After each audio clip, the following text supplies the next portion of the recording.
The world of Final Fantasy is vast and has many different stories, but one in particular that just came back with a remake is Final Fantasy VII.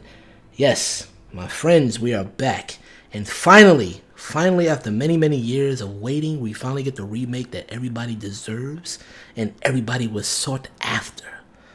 We get a retelling of an old story from 1997. That's a long time right now. But does it live up to its hype? Final Fantasy VII, as always, starts off with our would-be hero, mercenary rather, Cloud Strife, who is now working with the Avalanche Group, known as Eco-Terrorists, against the horrible Shinra Corporation. This is their beginning. This is their story of how they're trying to stop Shinra from bleeding the life energy, the Maka, from its planet. Our planet, actually. But there is a big struggle that's gonna happen between these characters and, of course, Cloud, who is fighting his own demons while trying to make his own name in this world again. Former soldier of Shinra is now fighting against him. How will this story play out? Well, you're going to have to find out for yourself, because this is going to be a spoiler-free review. That's right, folks. We're going to try to not spoil this, and I was taking my time trying to figure out how not to spoil something that already came out so long ago.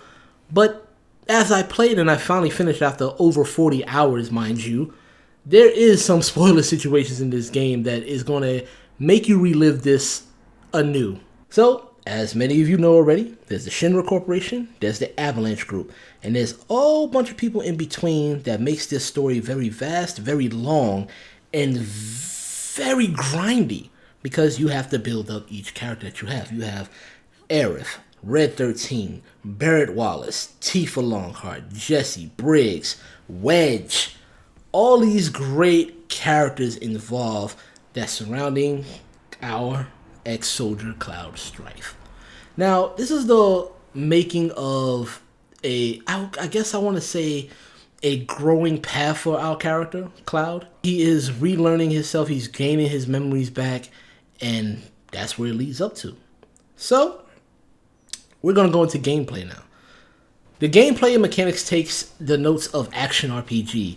This has been happening since Final Fantasy 15, 13, and of course Kingdom Hearts from Square Enix.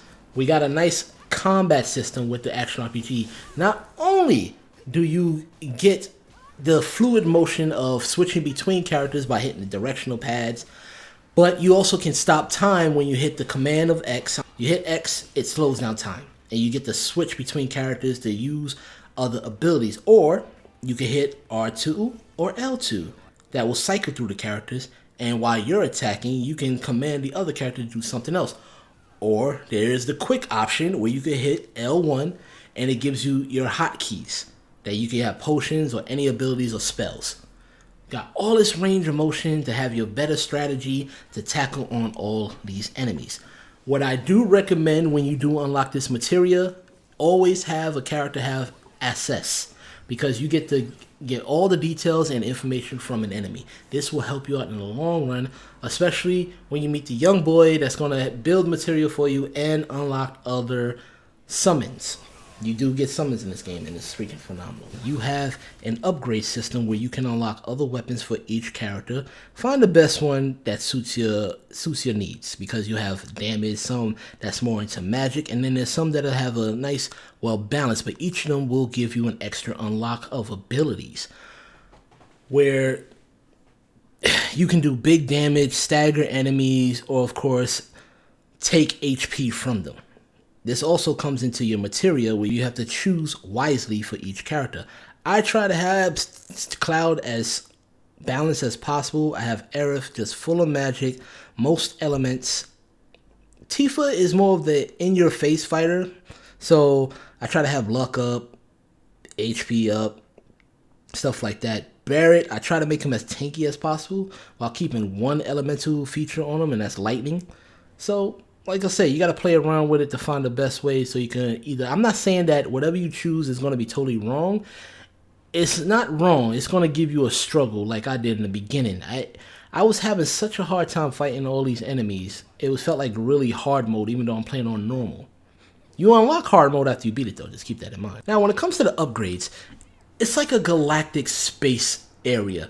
Each weapon will have their own branch that singles off into different aspects. Like you have more attack up, one area will be more elemental, others will unlock more material slots. Keep in mind for each different weapon because they will have different attributes. Like I got the hard edge, which I use most. Once I unlocked the hard edge, I used that throughout the whole game. It was more damage, less magic. Aerith, Barret, I had Barret with the Big Bertha.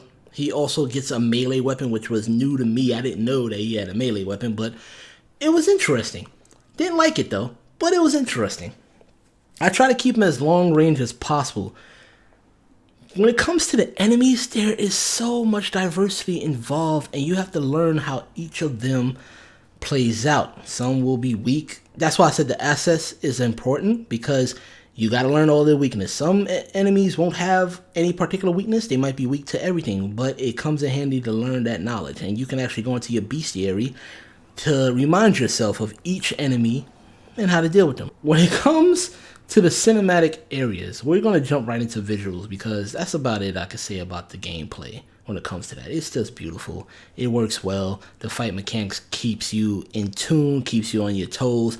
I like how it freezes time. Well, not freezes, it slows down time. So you get enough time to actually choose what you want to do. Now, when it comes to the different enemies, you have, the Shinras, you got the sewer monsters, and they all act and play out differently. Very strategic. Now, you do have a dodge ability and a block. I don't feel it does that much. The only thing that it does is stops you from being staggered, but if you time things just right, you can actually perform an evade attack. I also have the Materia Deadly Evade, which comes in handy too. So I would say put that on Tifa and Cloud. The game is beautiful.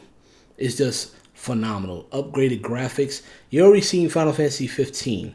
So they use that graphics on Final Fantasy 7, and Midgard looks amazing. Even when I went into the Shinra building, awesome stuff. The motorcycle scene had to be my favorite minigame. They technically called it a minigame, but it was awesome. Especially when Cloud finally gets his bike. And we're going to talk about the emotional attachments that it has for each character. I don't like Jessie. I'm going to say that right now. I didn't like Jessie. She was kind of annoying and kind of a little bit thirsty. But the emotion was there. I like Wedge. I like Biggs. I like Tifa, their relationship with Tifa and Cloud, how they interacted. I didn't feel the love interest there with Aerith and Cloud.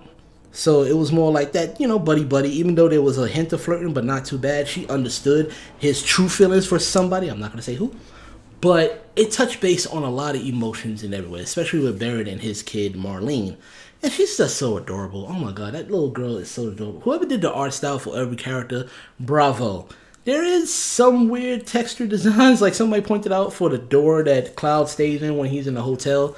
I was like, I'll give that a pass. Everything else in the world looks amazing. Especially Sephiroth. Pretty dope. Now, to go into the bad. My main problem with any RPG game is the fact that they don't know how to deal with camera angles. Why is camera angles such a problem, especially in this day and age? Here's my gripe. When you're fighting in combat and there's a pillar, usually in other games, the pillar would disappear or become invisible. This game, no. The camera just goes behind the pillar and it blocks your vision. I hate that. Or there's enemies off screen. I loathe that situation. The camera angles are just the worst, and that just pisses me off sometimes. Also, I get it. We're dealing with loading times in a different way. When a game forces a character or you to control a character and they just stop and start walking, that means it's loading up a level. It's annoying in many aspects. Especially when I had Aerith and I was saving a little girl. I'm walking in Sector 7. Everybody else is running past me, and I know that it's loading up something, but I'm forced to walk. I can't stand it sometimes. Especially when you squeeze through an area, you can't, hit the run button and, make them shuffle faster between the area. I was so annoyed. I was just like, damn it. I hate that. I really do. I can't wait till the next gen systems because they promising that will go away, that while you're running or driving fast or whatever like that, the world will load in real time. So let's hope that comes out. And I'm just waiting for that. The thing is, dodge button. Why is it there if it doesn't work? For example, fighting the Hell House in the arena. You're getting sucked in no matter what. No matter what you do, you can't fight it, you're getting sucked in. You can't counterattack it, you get sucked in. I don't understand it even with other enemies. I time it just right to dodge, and it seemed like it doesn't work. Blocking, I can understand that you're still going to take some damage, but it won't stagger you in any way unless you get a hit with something really harsh, but still, so frustrating. Usually a dodge is supposed to work like a dodge, but they track you, they follow you. Even at the tightest second, they still track you and you still get hit. Hitbox is ridiculous in this game, and I don't understand it, but that's just my little nitpick. It's not great, like totally breaking me, but it's still annoying. So final thoughts, Final Fantasy VII, I have to say, for new and old comers alike, it's a buy. You definitely gotta get it. You have to add it to your collection. It's worth it. It's a fun game. You're gonna enjoy it. It's a lot of hours, grindy, not in a bad way, because it keeps you captivated and interested, especially with the villains and the funny commentary from the Avalanche. You get to see Midgard in a different way. It's like sightseeing it for the first time. And I even tried going back to the old school Final Fantasy, and yeah, there's a big difference, a big excitement. Seeing all the creativity with the characters, the enemies, the dialogue is really good. I was impressed. The mini games, going into the wall market was fun, actually. I had a great time interacting with all the people, going into the arena, leveling up my character, getting boosted. And then the end game portion was amazing. So, thank you for checking out our review of Final Fantasy VII Remake. I hope you enjoyed. Please hit that like or dislike button. All feedback is welcome. Click that notification bell to stay tuned for more incoming videos. We are doing this weekly. And special shout out to all my new followers. We had 333 follows. I appreciate all of you. We have a full written review for details that I may have missed in this video. So please do me a favor, go read it. I know it's harsh to tell somebody to read something, but yeah, go check it out. Definitely help out the website. Other than that, I hope you enjoyed. Check out Final Fantasy VII Remake right now. As always, be stout.